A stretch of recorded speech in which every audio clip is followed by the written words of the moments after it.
Hello viewers, welcome again to this video. इस video में हम कुछ जीके के क्वेश्चंस लेके चलने वाले हैं जो कि मध्य प्रदेश से रिलेटेड क्वेश्चंस हैं।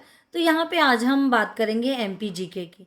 सो डेफिनेटली आपको एमपी में होने वाले सारी वैकेंसीज के लिए जो एग्जामिनेशन है उसके लिए ये क्वेश्चंस इम्पॉर्टेंट होने वाले हैं। तो चलिए स्टार्ट करते हैं एमपी जीके का first question. So question number 1 is, so first question is, Madhya Pradesh में बुंदेलखंड प्रदेश की सबसे ऊंची चोटी सिद्ध बाबा पहाड़ी की ऊंचाई कितनी है। तो यहाँ पे अपन देखते हैं बुंदेलखंड की सबसे ऊंची चोटी, ये बुंदेलखंड की सबसे ऊंची चोटी है। तो इसकी हाइट कितनी है? What is the height of Siddh Baba hill, the highest peak of Bundelkhand state in Madhya Pradesh. और आपको ये पता है कि ये जो बुंदेलखंड स्टेट की जो ये सिद्ध बाबा पहाड़ी है वो मध्य प्रदेश की सेकेंड हाईएस्ट पीक है। जो फर्स्ट हाईएस्ट पीक है वो धूपगढ़ है। तो चलिए बात करते हैं, पहले तो अपन बात करते हैं बुंदेलखंड की जो कि सेकेंड नंबर पे आती है। इसकी जो हाइट है वो 1172 है, जो B is the correct answer. तो यहाँ पे बी इसका करेक्ट आंसर है। तो मध्य प्रदेश की जो बुंदेलखंड में स्थित सिद्ध बाबा चोटी की ऊंचाई है 1172। ये मध्य प्रदेश की दूसरी सबसे ऊंची चोटी है। ये मध्य प्रदेश की सबसे ऊंची चोटी जो है वो धूपगढ़ है जिसकी ऊंचाई है 1350 मीटर इसकी ऊंचाई है। ये फर्स्ट है और ये जो सिद्ध बाबा पहाड़ी है ये सेकेंड नंबर पे आती है जो कि बुंदेलखंड में है, पर ये बुंदेलखंड की सबसे ऊंची चोटी है। चलिए बात करते हैं क्वेश्चन नंबर सेकेंड की। सो क्वेश्चन नंबर सेकेंड, ताप्ती नदी की कुल लंबाई कितनी है। बात करते हैं ताप्ती नदी की कुल लंबाई कितनी है। So here are the options. First one 965, second की बात करें तो 724 किलोमीटर, थर्ड की बात करें तो 762 किलोमीटर और फोर्थ की बात करें तो 780 किलोमीटर। सो ताप्ती नदी की कुल लंबाई, जो ताप्ती नदी है इसकी कुल लंबाई होती है 724 किलोमीटर। ये नदी जो है मध्य प्रदेश की बैतूल जिले से के मुल्तई गांव से निकलती है और जाकर के अरेबियन सी पे जाकर के गिरती है। ये नदी जो है ईस्ट टू वेस्ट की ओर बहती है। तो इसका करेक्ट आंसर है बी 724 किलोमीटर। ये नदी जो है, आपको बता दें कि ये नदी महाराष्ट्र, गुजरात और मध्य प्रदेश स्टेट से होकर के बहती है। ये नदी जो है नर्मदा नदी के बाद भारत की दूसरी सबसे लंबी पश्चिम की तरफ बहने वाली नदियों में से ये एक है। सो ताप्ती नदी की कुल लंबाई अपन ने देख ली 724 किलोमीटर। तो चलिए अब नेक्स्ट क्वेश्चन देखते हैं। नेक्स्ट क्वेश्चन, मध्य प्रदेश में किस माह को गर्मी की द्वितीय ऋतु कहते हैं। Which 2 months are called the second season of summer in Madhya Pradesh. Correct option is September October, August September, July August and October November. So correct answer is A, September and October. So इस ऋतु में सितंबर और अक्टूबर माह में जो है क्या होता है, यहाँ पे लेस रेनी सीजन का ये मौसम होता है जहाँ पे बहुत कम वर्षा होती है और गर्मी इस मंथ पे जो है ना वो और ज़्यादा बढ़ने लगती है, इसीलिए इसे द्वितीय ग्रीष्म ऋतु कहते हैं। और मध्य प्रदेश में जो वर्षा ऋतु है उसे चौमासा भी बोलते हैं। वर्षा ऋतु को और क्या बोलते हैं? चौमासा। सो नेक्स्ट क्वेश्चन की तरफ आगे बढ़ते हैं, question number 4। So what is the question number 4? Question number 4, aluminium धातु की अयस्क निम्नलिखित में से कौन सा है। एल्यूमिनियम धातु का अयस्क कौन सा है? Halide, oxide, bauxite and sulphide. तो एल्यूमिनियम के बहुत सारे ओर हैं जिससे एल्यूमिनियम निकलता है। पहला तो हो गया बॉक्साइड जो कि हमको इस ऑप्शन पे दिख रहा है, जिसमें सबसे ज़्यादा अमाउंट में एल्यूमिनियम निकलता है। इसके बाद है क्रायोलाइट, कोरंडम, फेल्सपार, ये सारे इसके ओर हैं, लेकिन सबसे कन्वीनियंटली हम निकालते हैं बॉक्साइड जिसका फॉर्मूला होता है Al2O3.2H2O। तो ये हो गया C is the correct answer, bauxite. आगे की तरफ बढ़ते हैं। Question number 5, graphite Madhya Pradesh में निम्नलिखित से किस जिले में पाया जाता है? Graphite is found in which of the following district of Madhya Pradesh? Madhya Pradesh में कौन से जिले में ग्रेफाइट मिलता है? तो चलिए बात करते हैं। जो ग्रेफाइट है वो मध्य प्रदेश के बैतूल जिले पे मिलता है। D is the correct answer. Betul के गोलीघाट और गौठाना में ग्रेफाइट के बहुत बड़े बड़े भंडार मिलते हैं। ग्रेफाइट क्या है? एक क्रिस्टली कार्बन है जो कि नेचुरली हमको मिलता है। इसका यूज़ होता है न्यूक्लियर रिएक्टर में, स्पेशली पेंसिल के लीड में, और बहुत सारी चीज़ों में हम ग्रेफाइट को यूज़ करते हैं। स्पेशली सेल के एनोड और कैथोड इलेक्ट्रोड को बनाने के लिए यूज़ करते हैं। सो ग्रेफाइट के बहुत सारी यूजेज हैं। सो question number 5। Now next is the question number 6। मोहर उपबेसिन निम्नलिखित में से किस कोयला क्षेत्र में स्थित है?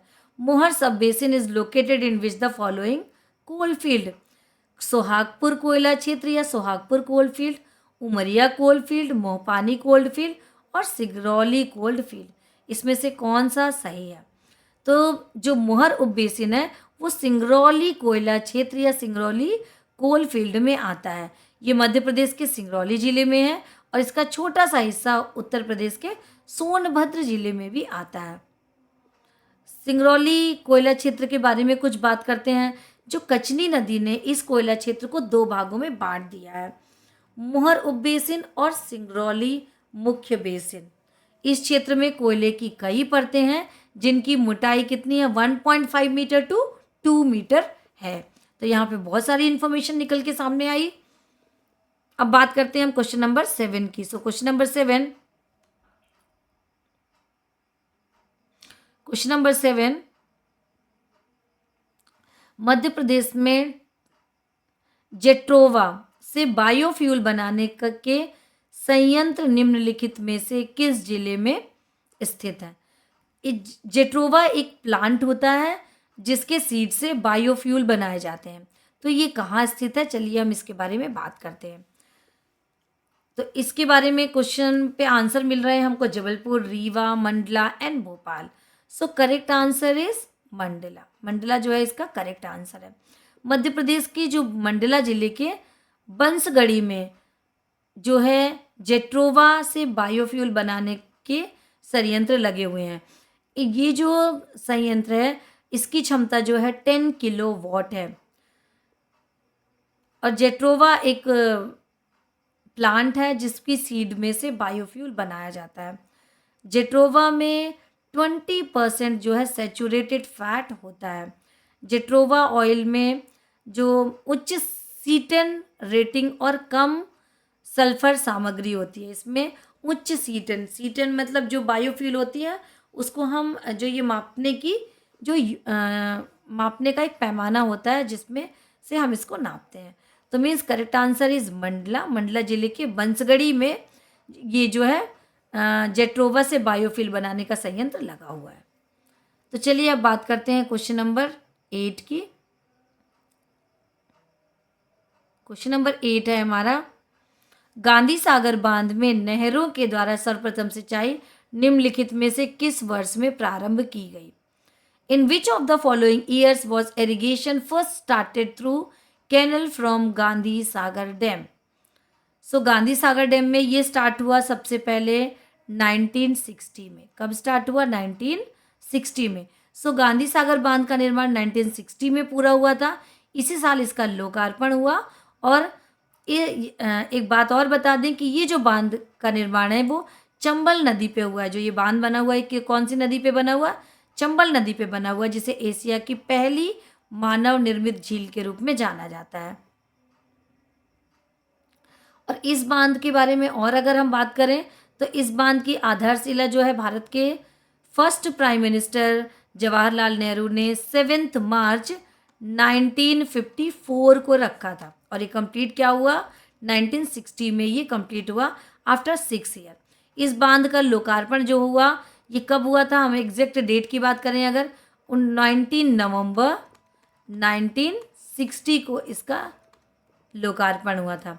इस जो डैम है इससे इलेक्ट्रिसिटी मध्य प्रदेश में जो है राजस्थान में, मध्य प्रदेश के अलावा इसमें राजस्थान में भी आपूर्ति की जाती है। इस बांध से सिंचाई के लिए पानी भी मिलता है, जिसको स्टार्ट किया गया था 1960 में। बात करते हैं क्वेश्चन नंबर 9। सो क्वेश्चन नंबर 9 क्या है? क्वेश्चन नंबर 9, ईयर 2023-24 में जो मध्य प्रदेश के मसाला फसलों के उत्पादन में देश में कौन सा स्थान था? In the year 2023-24 Madhya Pradesh has been ranked in the country in the production of spices crop. Option is first, second, third and fourth. तो ये आंसर है इसका फर्स्ट नंबर पे। इन 2023-24 में मसाला फसलों के उत्पादन में मध्य प्रदेश जो है वो पहले नंबर पे था। इस दौरान मध्य प्रदेश के किसानों ने 8,32,419 हेक्टेयर में मसाला फसलें बोई थी और 54 लाख टन से ज़्यादा मसाला की फसलें प्रोड्यूस हुई। तो correct answer is A first. बात करते हैं क्वेश्चन नंबर 10 की। क्वेश्चन नंबर 10, गांधी सागर बांध किस नदी पर बना हुआ है? गांधी सागर बांध किस नदी पर बना हुआ है, इसके बारे में अपन बात करते हैं। सो गांधी सागर बांध मध्य प्रदेश के मंदसौर जिले में चंबल नदी पे ये बना हुआ है। यह बांध चंबल नदी पर बने मुख्य बांधों में से एक है। नेक्स्ट क्वेश्चन देखते हैं अपन, टिक कर दें इसको। Answer is Chambal, sorry C is the not, Chambal.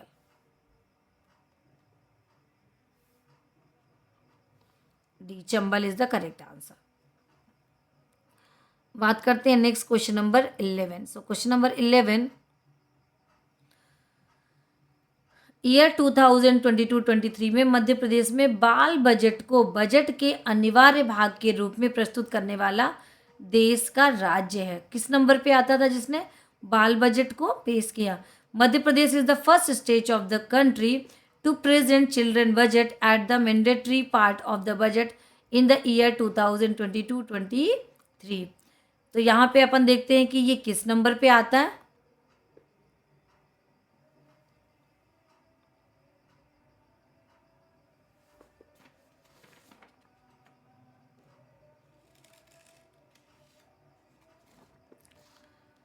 So 11 number question का आंसर है, ये आ रहा है हमारा, ये भी पहला, means D is the correct answer. First राज्य ऐसा था जिसने जो है चिल्ड्रन बजट को मैंडेटरी रखा। चलिए देखते हैं next question, question number 12। According to census जनगणना 2011 के अनुसार मध्य प्रदेश का सबसे कम जनसंख्या घनत्व वाला जिला कौन सा है? According to census 2011 which is the district with the lowest population density in Madhya Pradesh? तो चलिए बात करते हैं अपन, इसमें देखते हैं। A is the correct answer, Dindori.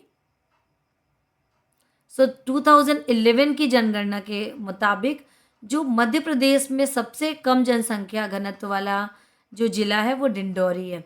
यहाँ की जनसंख्या का घनत्व 94 प्रति व्यक्ति वर्ग किलोमीटर था और यहीं सबसे ज़्यादा जनसंख्या घनत्व वाला जिला भोपाल था। कब की बात कर रहे हैं हम? 2011 में, जिसकी जनसंख्या घनत्व जो है 855 प्रति व्यक्ति वर्ग किलोमीटर था।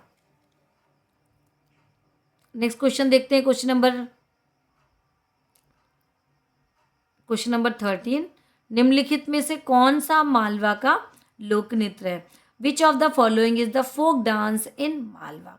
बात करते हैं अपन, कौन सा फोक डांस ऑफ मालवा है? बधाई, राई, मटकी और परधौनी। तो इसमें से करेक्ट आंसर है मटकी। मटकी नृत्य जो है मालवा का लोक नृत्य है। यह सामुदायिक नृत्य है जिसे अहिर और गडरिया जातियां करते हैं। यह विवाह आदि विभिन्न अवसरों पर किया जाता है। नेक्स्ट क्वेश्चन देखते हैं, क्वेश्चन नंबर 14। सो क्वेश्चन नंबर 14, मध्य प्रदेश के निम्नलिखित राज्यपालों को उनके कार्यकाल के क्रम में व्यवस्थित करना है हमें। ये राज्यपाल हैं, इनके कार्यकाल के क्रम को हमको एक तरफ से लेके जाना है। तो निरंजन नाथ वाचू ये राज्यपाल थे जिनका कार्यकाल था 1957 से लेकर के 65 तक था। हरिविनायक पाटस्कर की बात करें अपन,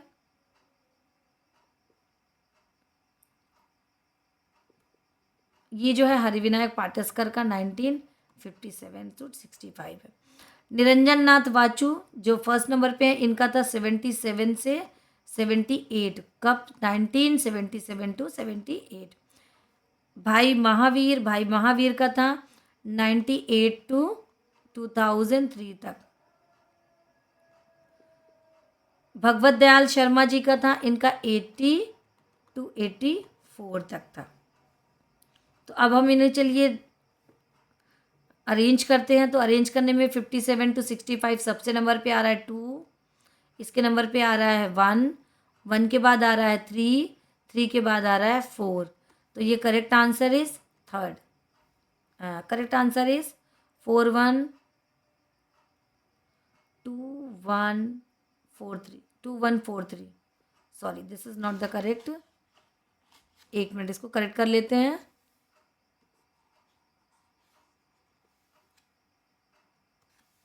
करेक्ट आंसर इज, एक हो गया 57 to 1।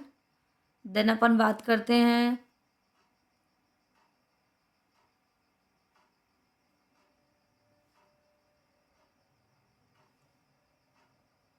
4 और 3।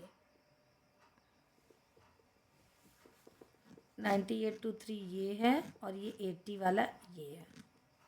यहाँ पे रॉन्ग लिख दिया था मैंने। तो यहाँ पे अपन देखते हैं कि सबसे पहले नंबर पे 2 है, देन 1 है, देन 4 है, देन 3 है। नेक्स्ट क्वेश्चन, मिलेट के संदर्भ में निम्नलिखित में से कौन सा कथन सही नहीं है? Which reference to millet which is the following statement is not correct? हमें ध्यान देना है जो करेक्ट नहीं है।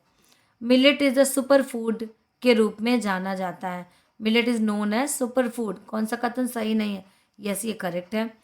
इनमें गेहूं और धान की तुलना में सिंचाई में अधिक पानी की आवश्यकता होती है। नहीं, इसमें पानी की आवश्यकता कम होती है। ये जलवायु परिवर्तन के प्रति लचीले होते हैं। ये भी करेक्ट है। वर्ष 2023 में अंतर्राष्ट्रीय मिलेट वर्ष घोषित किया गया। ये भी सही है। Then correct answer is B. Millet के संदर्भ में निम्नलिखित में कौन सा कथन सत्य नहीं है? मीन्स इसमें क्या होता है, पानी और धान से ज़्यादा पानी की आवश्यकता होती है। ये स्टेटमेंट यहाँ के लिए इनकरेक्ट है। तो यहाँ पे हमने कुछ क्वेश्चंस को चेक किया। इन क्वेश्चन को ध्यान दीजिए और साथ साथ में इसको अपने कॉपी में लिख के नोट्स बनाते हुए चलिए। सो डेफिनेटली ये क्वेश्चंस आपके कॉम्पिटिटिव एग्जाम्स के लिए बहुत ही इंपॉर्टेंट होने वाले हैं। पढ़ते रहिए, फिर मिलते हैं नेक्स्ट वीडियो में। Thank you.